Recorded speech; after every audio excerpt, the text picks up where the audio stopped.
देखिए, जिस तरीके से हर चरण आगे बढ़ता चला जा रहा है, जनता का गुस्सा भारतीय जनता पार्टी के खिलाफ बढ़ता जा रहा है और 7वें चरण तक भारतीय जनता पार्टी के खिलाफ जनता का गुस्सा 7वें आसमान पर होगा।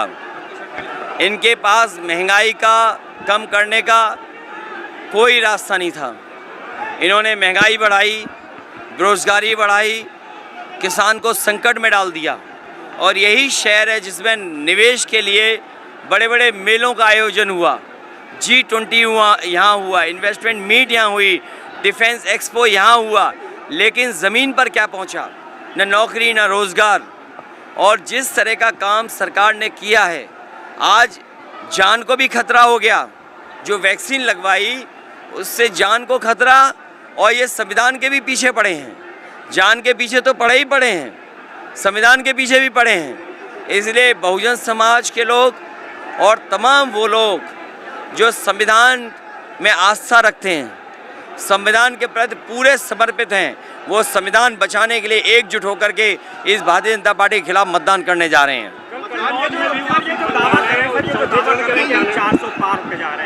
ये कोई 400 पार नहीं, ये 400 पार इसीलिए नारा दे रहे थे क्योंकि ये संविधान बदलना चाहते हैं, लेकिन अब ये 400 पार बोल ही नहीं पा रहे हैं। इसीलिए इनकी भाषा, व्यवहार और जो शब्द बोल रहे हैं भाषणों में वो बदल गए हैं। इन्होंने दूसरों के लिए गड्ढा खोदा था, आज उसी गड्ढे में गिर गए खुद। इन्होंने जो नेगेटिव नैरेटिव क्रिएट किया था, आज वो अपने ही नैरेटिव के शिकार हो गए। जो इनका नेगेटिव नैरेटिव था उसी के ही शिकार हो गए। और याद रखें, कहावत वही है कि जो गड्ढा दूसरों के लिए खोदता है वो एक दिन खुद उस गड्ढे में गिरता है। केजरीवाल जी ने ये बात कही है, आज पीएम मोदी नहीं बनेंगे, योगी आदित्यनाथ जी को हटा दिया जाएगा। केजरीवाल देखिए, ये क्या होगा कल किसी को नहीं पता, लेकिन ये निश्चित है कि दिल्ली वाली सरकार जा रही है। राहुल गांधी जी ने तो मैं चौथे चरण के तमाम मतदाताओं से अपील करूंगा कि अगर पुलिस प्रशासन रोके तब भी आप वोट डालने जाना। ये चुनाव आयोग हमेशा इस बात के लिए प्रेरित करता है कि ज़्यादा से ज़्यादा वोट डालें, लेकिन इधर हमें देखने को मिला है कि बीजेपी जब से हताश हुई है, जनता ने उसके खिलाफ मतदान किया है, तो वो पुलिस और प्रशासन को आगे कर रहे हैं और पुलिस और प्रशासन से वोटिंग रोक रहे हैं। संभल में हमने देखा, बदायूं में देखा, रामपुर में पहले देखा। इसलिए अपने मतदाताओं से मैं कहूँगा कि वो वोट डालने ज़रूर जाएं। वोट की अगर रोकें तो वहीं धरने पर बैठ जाएं या कोई रास्ता ऐसा अपनाएं, कम से कम वोट डालने जाएं, क्योंकि सरकार अब जो वोट डालने जा रहे हैं उनको रोकना चाहती है। देखिए, कभी बंटवारे में झगड़ा हो जाता है, इसलिए नाम ले लिया जाता है। नहीं, मैंने तो ये देखा कि जब कभी चोरी के सामान में बंटवारा ठीक से नहीं होता है तब भी झगड़ा हो जाता है। इस चुनाव में आपने देखा होगा कि पाकिस्तान और मुसलमान को फोकस कर रहे हैं। मैं इसीलिए कह रहा हूँ, जिन लोगों ने अपना नेगेटिव नैरेटिव क्रिएट किया, जिन्होंने नकारात्मक राजनीति की, और जो कहावत अपनी है कि जो दूसरों के लिए गड्ढा खोदते हैं एक दिन खुद अपने गड्ढे में गिरते हैं। नहीं, प्रधानमंत्री तो नया बनेगा और इंडिया गठबंधन सरकार बनाने जा रहा है। सर, कल वोटिंग होनी है, उससे पहले मुख्यमंत्री जी बोल रहे हैं कि अब हम जो है 4 जून के बाद हम जो माफिया हैं, जो अपराधी हैं, उनकी संपत्ति जो है और उनकी जो तमाम जो संपत्तियां जब्त कर देंगे, अपराध मुक्त कर देंगे। देखिए, ये जो जनता है, देखिए, उसमें इनका बंटवारा करेंगे।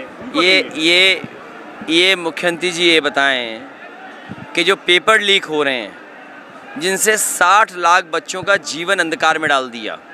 60 लाख बच्चों का मतलब हुआ, अगर माँ बाप को जोड़ दें तो 60 लाख गुणा 3, 1 करोड़ 80 लाख, और 1 करोड़ 80 लाख अगर हम भाग दे दें 80 लोकसभाओं से तो वो 2,25,000 वोट हर लोकसभा में ख़त्म हुआ है।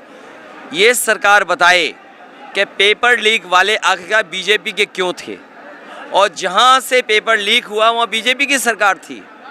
पेपर लीक बड़ा मुद्दा है, जो नौजवानों की नौकरी छीन ली, इन्होंने आरक्षण छीन लिया। और ये बताएं कि जो नैनो आप यूरिया दे रहे हो, वो नैनो यूरिया बनाने वाला साइंटिस्ट भाग गया कि नहीं भाग गया? और फिर आपकी सरकार में जो पैसा वसूली हुई है इलेक्टोरल बॉन्ड के नाम पर, आप बताओ इलेक्टोरल बॉन्ड के नाम पर पैसा वसूला गया नहीं वसूला गया? इनसे इलेक्टोरल बॉन्ड के बारे में पूछो तो चक्कर आने लगता है।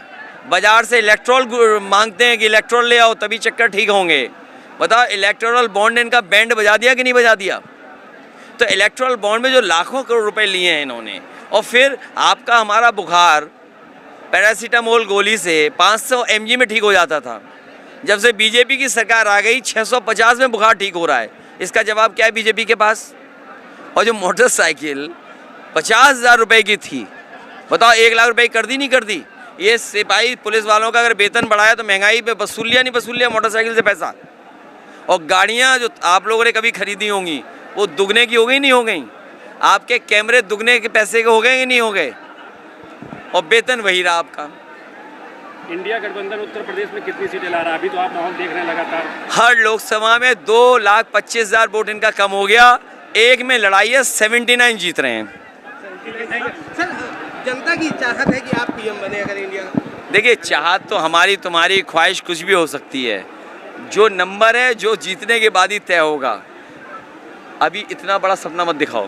सर कन्नौज में कल चुनाव है, इसके लिए विशेष कहूँगा, मुझे जानकारी मिली है कि 3 DM 3 SPO को लखनऊ से मुख्यमंत्री कार्यालय से निर्देश गए हैं कि जो समाजवादी पार्टी का कार्यकर्ता बूथ तक न पहुंच पाए, मैं अपने कार्यकर्ताओं से अपील करता हूं और साथ में चुनाव आयोग को भी अपील करता हूं कि चुनाव आयोग ये देखे कि सब वोट डालने जाएं, और अपने कार्यकर्ताओं से अपील करूंगा कि कोई भी रास्ता अपनाएं और वोट डाल के आएं।